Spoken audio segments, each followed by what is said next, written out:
So I just like to continue about this McMahon trade today because I've got a lot of people saying they improved the defense. He's an improvement over Peraza. Very true.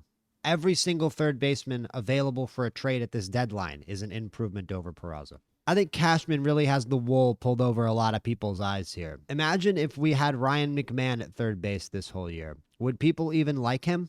Leading the league in strikeouts, 217 batting average, 92 OPS plus, which, by the way, Ryan McMahon has never had an over 100 career OPS plus at Coors Field. Coors Field is inflating this dude to be an average hitter.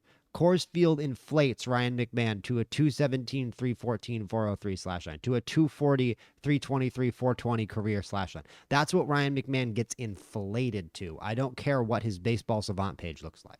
Because the exit velo is good. There's some good stuff here. He walks a lot. But oh boy, good exit velo, and he takes a lot of walks. I didn't know Joey Gallo moved back to third base. I'm being facetious there, but all those fans who complained about 3 true outcomes all these years. How short of an attention span do you have? It was just that error at third base against the Blue Jays. Cashman's eyes got as big as dinner plates. Oh, now I can give us the cheap defensive option at third base, and that's Ryan McMahon. Right now I can go get the cheap option. Now I can go spend less prospects. It's more prospect hugging.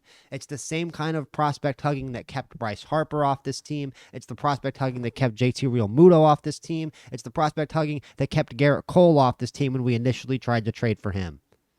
And it's funny because Brian Cashman is partially responsible for Ryan McMahon's value as a player, and let me explain that. Brian Cashman is one of the worst offenders in the league of any GM when it comes to accidentally creating utility players by throwing players all over the diamond during their development. Ask Rob Refsnyder.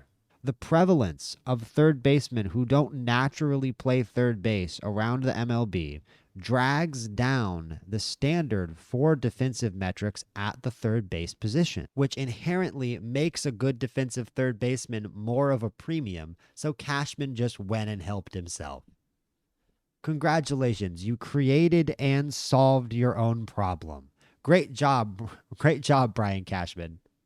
Do we ever think that it's maybe just because this guy has too much power and has been in his position of power for way too long? No, it couldn't be that.